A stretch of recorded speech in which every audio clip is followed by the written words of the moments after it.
Morning, good evening, good afternoon, everybody. I found a nice, shady, cool spot today to chat to you for a change of scene. I wanted to talk about loads of things today, just to have a chat, but mostly, I suppose, about people who lie. Now, what's the definition of a liar? People who lie.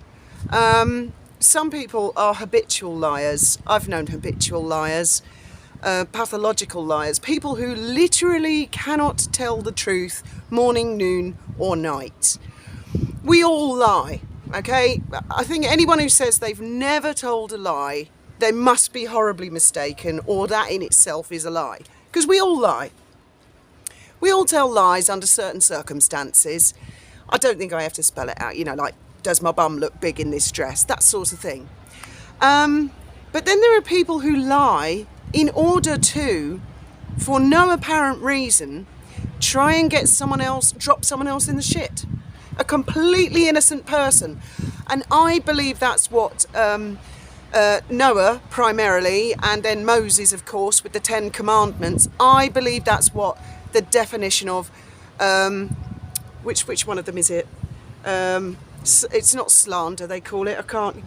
Thou shalt not give false witness. I think that's what it means. I don't, as little kids we take it really literally, like, oh, if I lie about anything, then I'm breaking one of the 10 Commandments. I don't think so. I think it's got to be something really serious. So basically what Meghan did on Oprah was, and then furthermore what Omid Scobie did to the King and the Princess of Wales, that was like completely unnecessary. I personally believe a total, blatant, massive, bloody lie on both counts. And it wasn't like either one of them was trying to do it to get themselves out of the shit. They were literally doing it to deliberately drop other people in the shit. In my book, that is giving false witness. In the version of Meghan, verbally on Oprah, which is a permanent state, and in the version of Omid Scobie's whoopsie-doodle accidental Dutch translation, that's written, so that's in a permanent state. And completely unnecessary on both parts. And years ago, there's an English actor called Robert Carlyle. I don't know if anyone else in America will know who he is. He's fabulous. He's one of my favourites. And he was interviewed once, and they said to him, if you had a superpower granted to you, what would you want? And he said, a bullshit detector. Anyone who comes near me, wah, wah, wah, wah, it'll go off. Well, to a certain degree, we all have our own inbuilt bullshit detectors, don't we? That's how a lot of us have sniffed out crap that Meghan and Harry say, or other celebrities, or politicians, or people who we see frequently. On the media, whether it's on the internet, whether it's on Twitter, whether it's on YouTube. So we're all sitting there, because I class myself more as a viewer than a YouTuber. We're all, I came in it like that, same as you guys. So we're all watching and listening and trying to discern, is that bullshit? Is that bullshit? I came here to be quiet and avoid people. This happens to me. I really thought I'd got it licked. Anyway. I mean, I hear people say a lot of bullshit about Meghan and Harry. Just making crap up and stating it as fact. And that must irritate them. Much as we all disapprove of their behaviour and dislike their behaviour, I think it's really important to acknowledge that it's not fair game where people can just make up total blatant horse shit about them. As I've made the point many times before, I've known people who pretend to have qualifications they don't have. I've known people, I mean, they just, and then they use that and say, I'm a fully qualified this, I'm a fully qualified that, and then they use that as a weapon to attack other people. I see the King went to Southport, and that I found very, very impressive, because considering his condition, and he's doing very well, even for me, to do that journey from Balmoral to Southport, that would have been, and now I know this is going to sound a little weird, it would have involved a couple of planes, a couple of helicopter rides and one plane ride, I think. which could be really arduous for a man of that age. Not that he's really old, but also considering the condition, and that he passionately wanted to do it.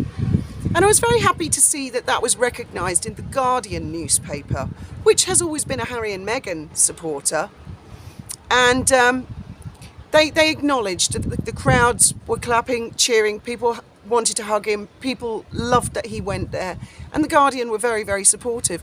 If I didn't know better, I'd think the Guardian are now monarchists, but they've always, of course, been traditionally supportive of getting rid of the monarchy, otherwise known as wanting the United Kingdom to become a republic. So that's quite interesting, that I think even the Guardian have sniffed out certain lies.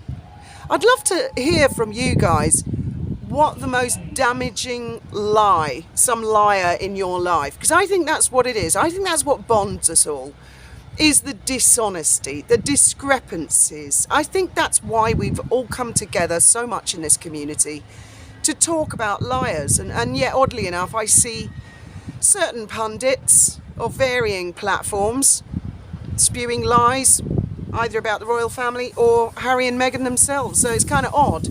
We've still got to be discerning and not just believe the bad just because it's about Meghan and Harry.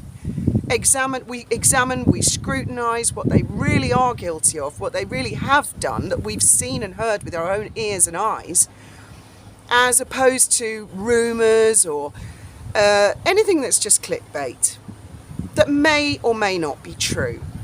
It's always good to scrutinise, that's part of free speech, but I think it's the dishonesty.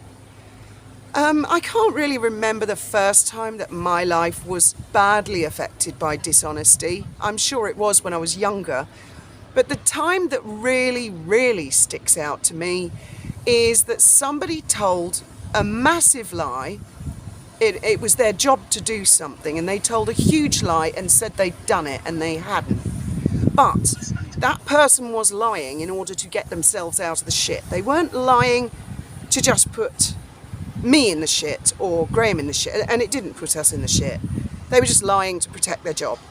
They were lying because they knew they were going to get sued, and they did. But other people lie. People lie all the time.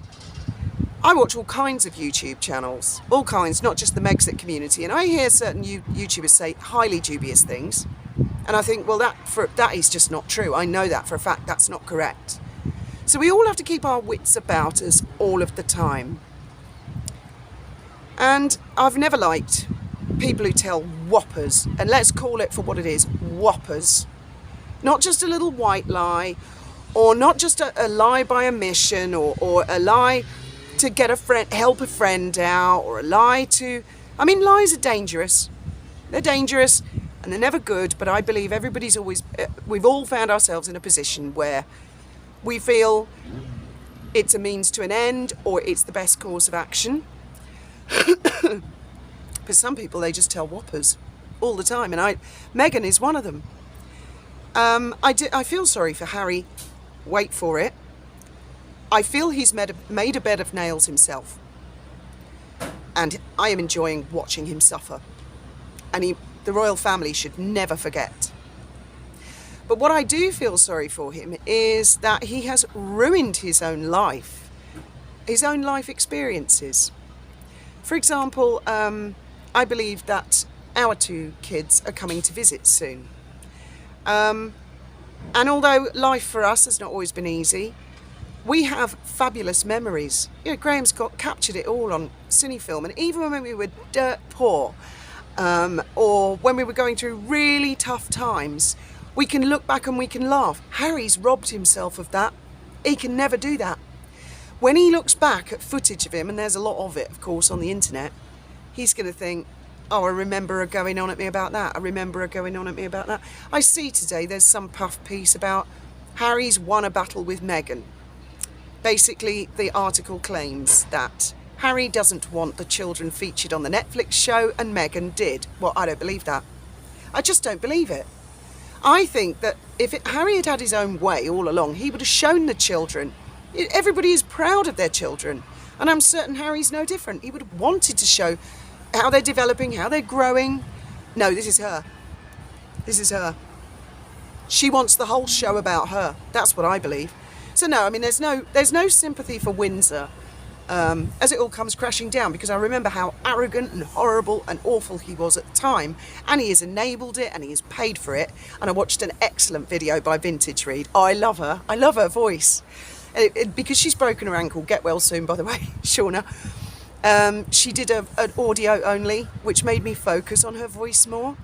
And she's one of these YouTubers, she keeps me gripped to the bitter end of her video. In fact, I'll put a link in it, and she explains why she has no sympathy for Harry, and I agree with her 100%. But when I say I feel sorry for him, what I mean is, if he reaches the ripe old age of, say, 70s, 80s, 90s, that's the part I feel sorry for him. That Harry in the future, when he looks back and he thinks, wow, that was messed up. Wow, I can't change those things now.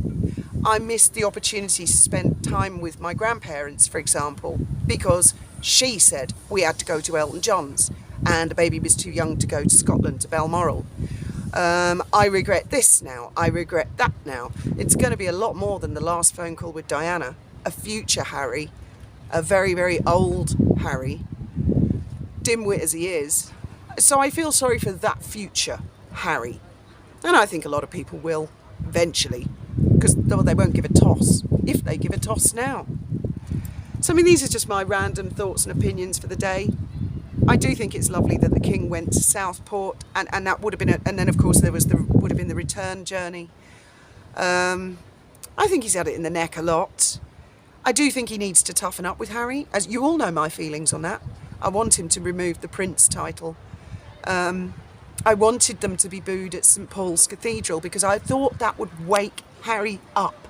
I wanted it as a wake-up call for him, because at that point he felt he could walk on water kind of thing, like his mother. He didn't understand because he's so stupid, and I knew that only the booze would get through to him. But then the idiot went and doubled down, and it just got even worse. I do pray to God that he has a good friend who can give him maybe a punch on the beak, a slap around the face. Lady C reckons the scales are falling from his eyes. I reckon he's miserable as sin, but in a manner of speaking, people in abusive relationships, and yes, although he's a twat himself, I believe he is in an abusive relationship, they become, so used to it, becomes the norm. It's not until they experience the happiness that they had before that they begin to realise. So it'd be nice for him if he could go to the UK, have a pint with some mate, no one knows, play some PlayStation, have a laugh, and then think, shit, my life has not been this happy for years. What could that reason be? And also for him to realise that wasn't even leaked to the newspapers, so who's been leaking all these years?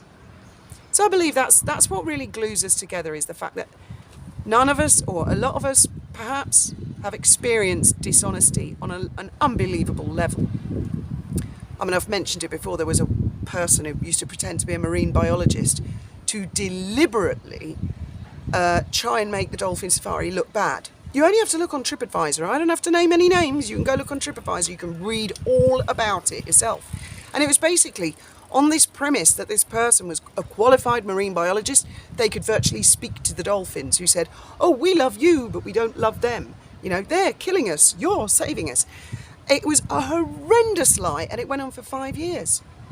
So I appreciate how the royal family feel being called racists, and having to live something so unjust down, so untrue. I do sympathise, and I have met other people who, they just blatantly lie. I've seen it happen, not to us, but, we've witnessed other liars. So I feel Meghan, for me, is the patron saint of liars, as well as narcissists. She is the patron saint of liars.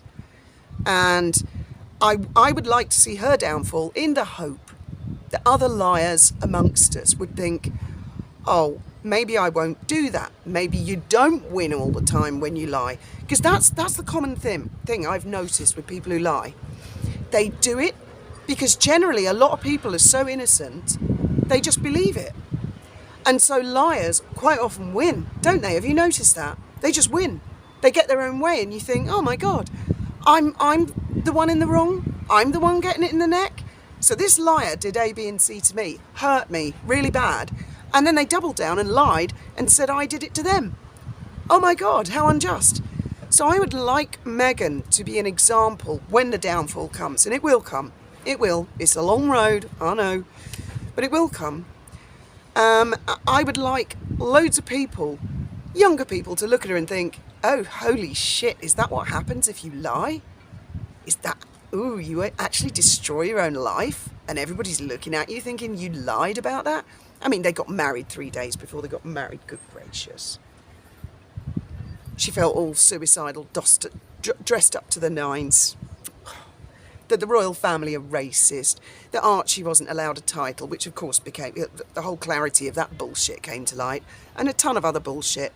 So that's a part of my investment in this story, is that people who lie need to learn that they will be found out, they will be caught, and then it will all come to an end, and everybody will know, everybody will see.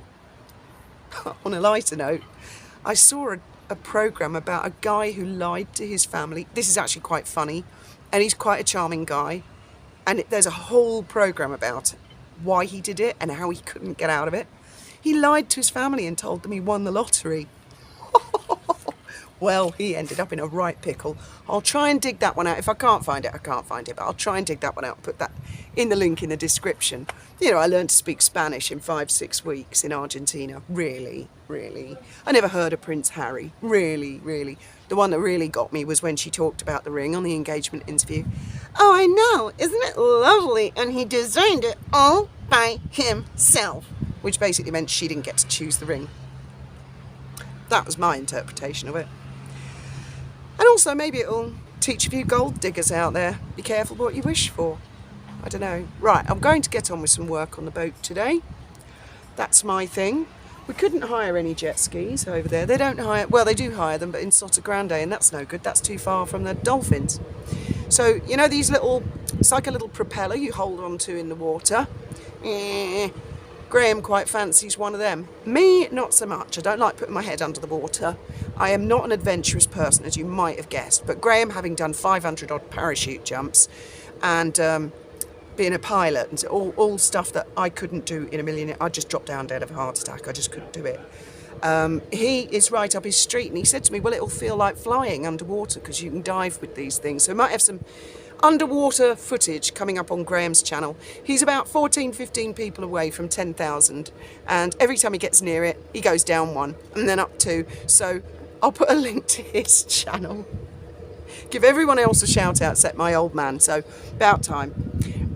In the meantime, thank you very much for listening to my long-winded thoughts and opinions for the day, and I really look forward to reading your comments, your experiences, the damage that lies can cause. I think we can all see that the lies that have been told by Meghan Markle have done untold damage, not only to her family, which we must not forget is very important, but to the royal family, and therefore it will become part, it is part of history, it is historical record. Now, isn't that an interesting aspect? I never in my born ones thought I would see the day that a person like that would marry into the most famous family in the world and have it all documented, and it will be discussed for hundreds of years by historians, some of whom are probably not even born yet. Now there's a thought.